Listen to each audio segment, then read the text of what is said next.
Did you know that over 500,000 baseball players compete at the high school level, but only 7% go on and play college? If you're wondering how to get your player noticed without draining your savings, make sure to watch this full video. My name is Evan Mendoza, and I have 7 years of professional baseball experience between the Cardinals and Padres, and I'm quite literally that baseball guy that talks mentality, development, and even recruiting. Now, if you like free training, make sure to go down in the description and download our 27-page blueprint, where I give you a glimpse on everything that we teach our students inside my triple play. So one of the biggest problems that I see as far as the recruiting process really goes is starting way too late. So step number one is really to do your research, especially in what college you could potentially see maybe your player at or maybe yourself at, right?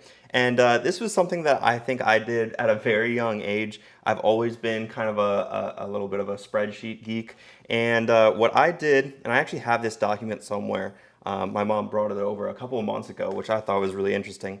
But inside a spreadsheet, I basically created a bunch of data points, all right? In these data points, in a nutshell, basically I wrote down like the name of the school, the conference, right? Size, as far as like student population. I rated 1 to 5 their baseball program. So baseball. I put yes or no if they offered aerospace engineering, which is ultimately what I wanted to pursue my major and study. NC State had it, Rice had it, and University of Virginia had it, right? So that was my criteria of like how I navigated the whole recruiting process. And I wanted to take the initiative on doing this research beforehand because let's be honest, a lot of you guys settle in the college recruiting process. You settle based off of what colleges are showing interest. And that's not what I wanted to do. So basically I had a ranking system like basically 1 to 10. And I think I maybe had a list of maybe 1 to 15. And then I definitely had my top 3, right? If you don't know what your top 3 schools are, that is okay. That's why you're watching this video, obviously to get those gears, spinning, right? But I can't stress this enough to do that research because I guarantee if even your son's a freshman, more than likely this whole recruiting process is going to speed up on you here in the next couple of years. Probably around your junior year, you're going to feel like you're a little bit late to the party. And again, that's okay. But we can counter this by doing the research that's necessary, right? And it doesn't take a lot of time or energy or effort. And this is something that maybe I'll try finding that document, throw it up on my Instagram story one day because I think it's actually really funny. I wrote down like the ACC, the SEC, and just kept going, right? And I probably had a list of probably like 30 or 40 schools just because I wanted to have a collection of like what that baseball program was like, the size of the school. One of my factors of not choosing to go to Rice out of Houston, Texas, their size was like 3,000 kids, right? Which obviously isn't a huge campus. It would have felt like an extenuation of high school. I kind of wanted that college experience, right?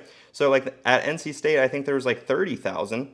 I didn't really get to feel all 30,000 students because I was kind of secluded on the engineering campus. It was called the Centennial Campus. And yeah, I kind of have the same classes with just about the same people every single day. But, University of Virginia, I think was like maybe 28,000. I'm not entirely sure. But either way, having this data and having that knowledge of what's going on really helped me out. I might have even put a scale like 1 to 5, just like their overall, my overall feel of the university, right? By having all these data points, like obviously I'm going to have my, fives, that I really, really would love to go to because they not only have a good engineering program, but they also have a very historic and, like a historic baseball program that produces results as far as talent going through their system, right? So these are the things that I truly looked at in the recruiting process, right? So next things up is probably you've been approached probably once or twice or 10 times by a lot of these recruiting services and to build out profiles, right? And I'm not going to necessarily name all the names, but one that I will say that I think is very, very important, and you guys hopefully have heard of it, is a perfect game, right? And I almost didn't spell that right. No, perfect game though. Perfect game. The reason I say that, and I don't necessarily mean only perfect game. You could do like PBR, um, Baseball Factory. Those are probably like the big three, and those are the ones that you can't necessarily control every data point on those profiles, and that's why I think it's so valuable, right? The other recruiting services, you can input your height, you can input your weight, you can input some stats, some film, you can input all of that data, and ultimately, those college coaches that see or look at those profile, they don't necessarily gauge it with the same intent as a perfect game profile, where others, scouts, you know, directors for perfect game will actually go in there, grade each player, write scouting reports. Like that is that third party approach that college coaches like to hear from. And these other recruiting services out there don't necessarily incorporate that, right? So perfect game, obviously they have like the tournaments and then they have the showcases, right? And the showcases are great because that's when you get your 60 time, you get, 10 swings of BP, you have a couple of scrimmages, you throw across the diamond, you get your arm velo, all that type of stuff. I know it's very, very pricey to go one of these showcases, but I do believe it's worth it coming close to maybe your junior or senior year when, these college coaches will ultimately start making decisions for the next couple of years to come. And then also, if you have the potential to go pro, like there are pro scouts that go to these perfect game showcases, especially the higher end ones, right, to see what kind of talent you could bring to their organization, right? The tournaments, sometimes they're a little bit more diluted. You kind of have to just pick and choose which ones you really want to go to. Obviously, like the WWBAs are really, really prominent in the travel ball circuit. I live really close to Jupiter, so every fall to kind of wrap up the fall season, there's always like a WWBA at Roger Dean, which is the spring training for the Cardinals and Padres. Cool little story about that. I was actually on the Cardinals scout team, which was FTB back in the day in 2013. We actually got knocked out of pool play. We didn't make it out. Bo Bichette was on our team, Ryan Mountcastle, Alex Jackson, Nick Gordon. Like we had an absolute crazy stacked team. Didn't even make it out of pool play because that tournament is so good. But I just remember that, and then of course getting drafted by the Cardinals, I thought it was kind of a cool full circle moment, right? But those profiles actually do mean a lot. All right, this is probably the most important thing that you need to start wrapping your mind around. All right, this is what I like to refer to as the recruitment funnel. And, I love business. It's kind of similarities as far as playing the sport that I love. But then also, funnels are just something that I have been able to wrap my mind around. And then hopefully you will as well. So the first step in the recruiting funnel is really getting that awareness and that exposure, right? And a lot of the players that come to me, come to me at different stages in this whole recruiting funnel, right? Some people come to me with a couple of offers on the table, trying to understand how to navigate which college to go to, which one they feel like they might be getting ripped off with, things like that, which one they might be getting more playing time with, right? So some players just are really looking for that exposure, right? They're trying to get colleges, interested in them. And that's where I always like to say everyone that comes to me comes at a different time in this recruiting funnel, right? So step number one, typically for sophomores and juniors, that's when you're trying to get as much awareness and exposure as possible, right? And if you're only going to showcases and camps for the sole reason of exposure, you're probably doing it the wrong way. And you can get exposure and awareness from these from these camps, from these showcases, from these tournaments. But it's only going to give you exposure if you do something crazy. You hit a couple of home runs, you're on the all-tournament team, and things like that. Maybe your team makes it very far in the tournament, and maybe you win MVP or something like that. That's when you're going to get the exposure you're really, truly looking for. But let's be honest, there's only usually like one or two guys that win those awards every tournament. It's pretty hard to do, right? So there are ways to go about this top of funnel of getting that awareness, getting that exposure that you or your player is ultimately looking for.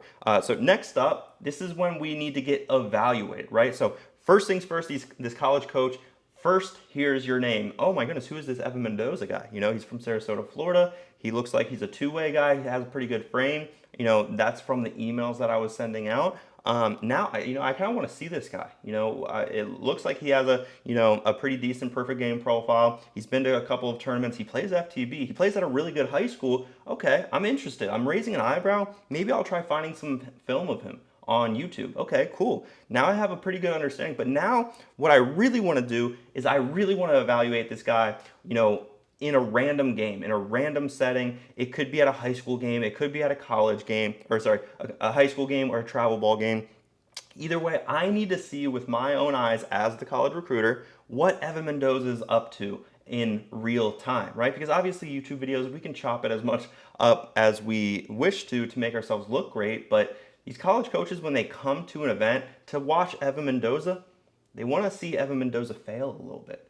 And here's why, because they want to see what kind of teammate he is. They want to see what kind of, player he is. Is he a guy that shows bad body language?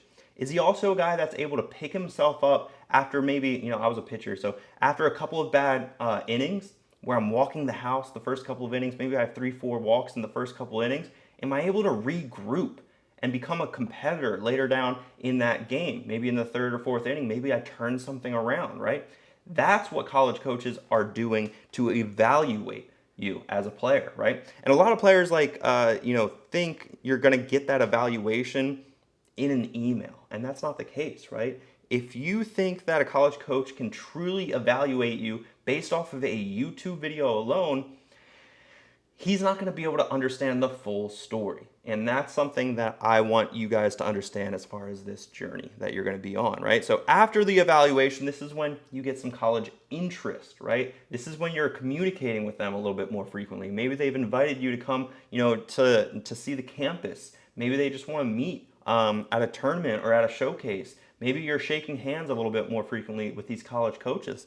That's what that interest stage is, and there's nothing more to it, really. You just kind of know that a certain, I don't want to say demographic, but a certain maybe division in college is interested in you. Maybe it's D3, maybe it's SEC, D1 schools. Maybe the LSUs, the Texas A&Ms, the Tennessees are all shaking hands with you.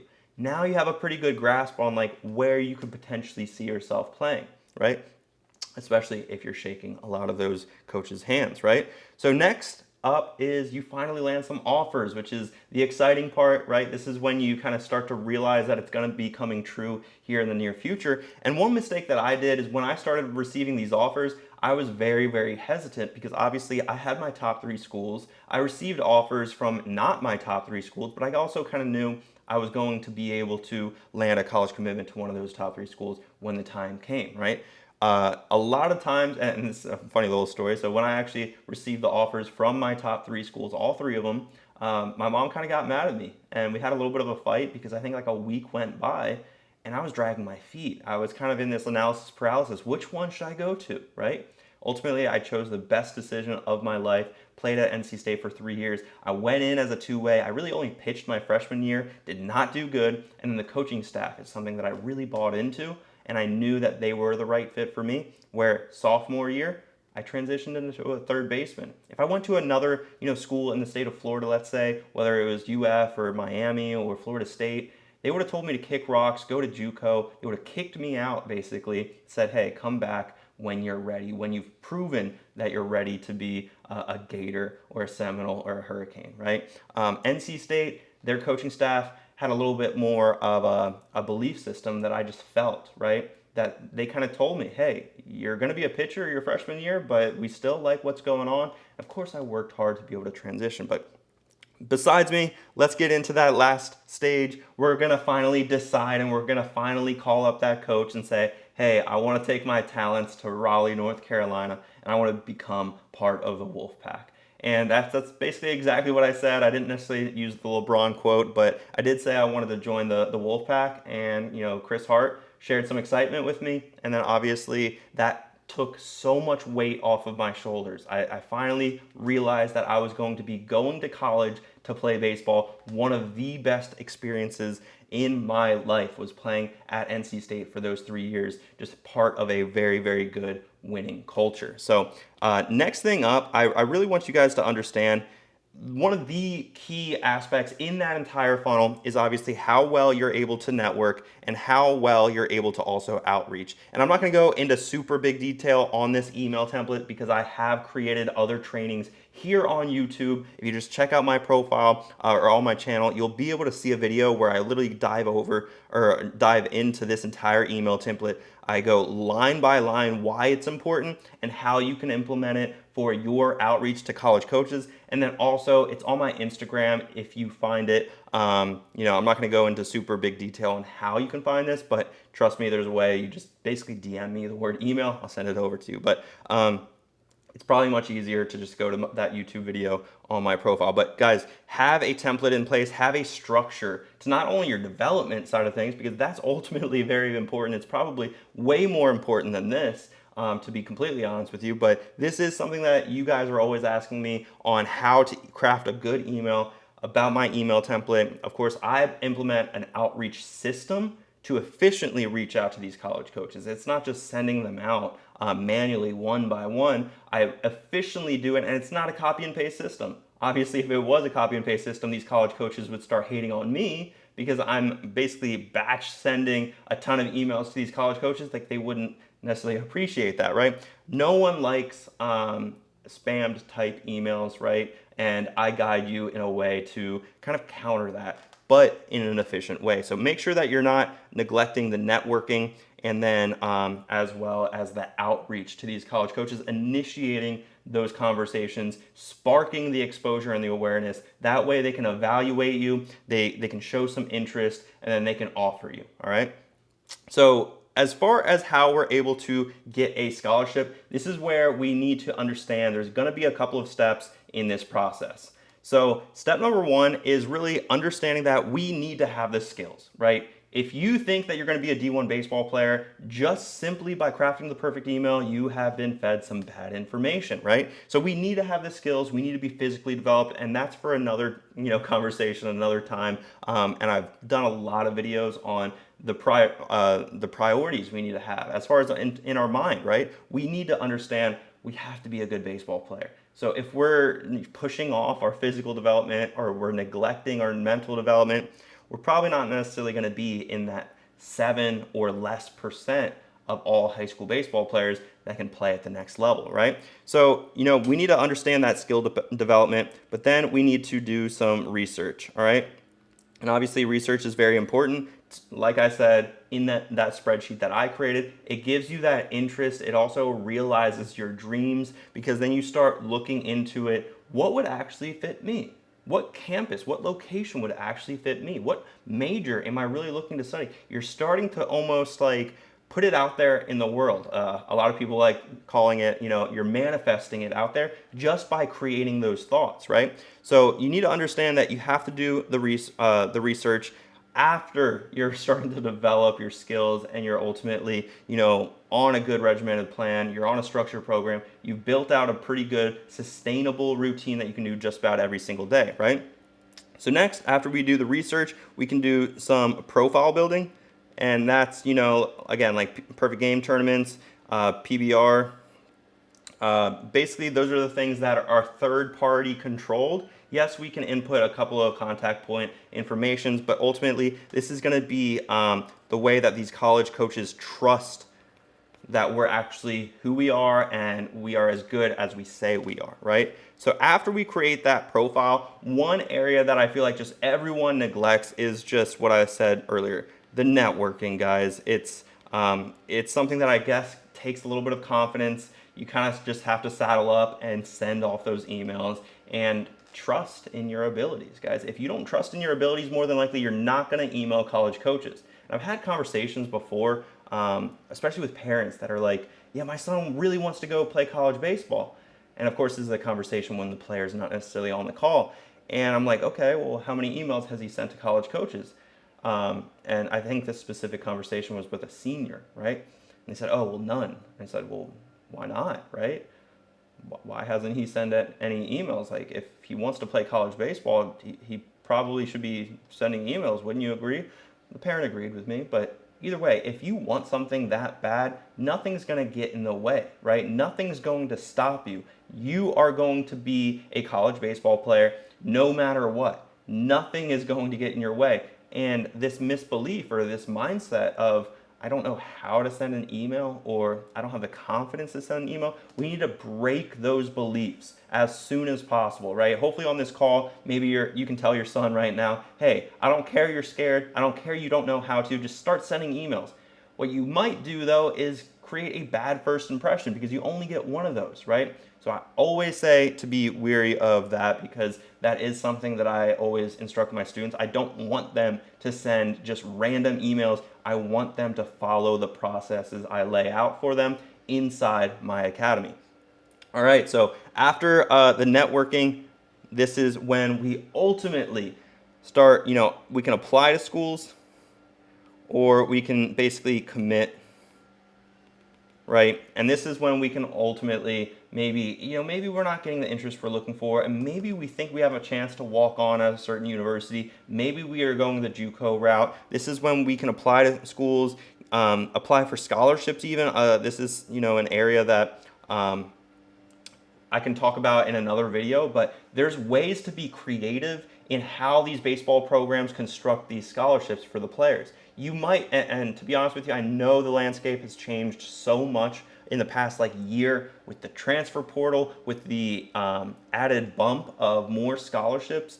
If the baseball program is fully funded, which typically is not, typically it's 11.7 scholarships for the entire 35-man roster, which means a lot of 50% and less scholarships. Typically the 100% scholarships are for those guys that are drafted their junior year, and the college coaching staff are like, hey, come on, stay your senior year, we're going to give you a full ride as an incentive, right? So you have to start thinking about this in how the scholarship structure is. If you're expecting 100% scholarship, that's great, that's awesome. It might not necessarily happen. I didn't get offered a full scholarship. My family and I were not too well off, so they kind of just shot us straight. They're like, hey, this is what we're offering as far as scholarship money. More than likely, you can do financial aid and you can get a lot more taken care of. So maybe kind of a mix of both is going to help you really, be not necessarily comfortable, because there's many months I only had maybe $10 or $15 in my bank account in college, but it made it easy to say yes, because obviously finances were an area that my mom especially was very, very cautious about, and student loans, all that stuff, it is very scary. So the mix, the creativity that it takes to basically not only play college baseball, but of course get that scholarship money. These are the things that later down in that process you can worry about as far as how to get that scholarship, right? It's that last step, but really this is where we should be focusing the majority of our time, is our skill development, our mental development, our physical development in the gym, in the weight room, getting bigger, faster, and stronger. Are you ready to take your player's recruitment journey to the next level? Go ahead and download that free blueprint down in the description. It outlines some sample email templates, a guide for the recruiting process, and even more tips on how your player can get started.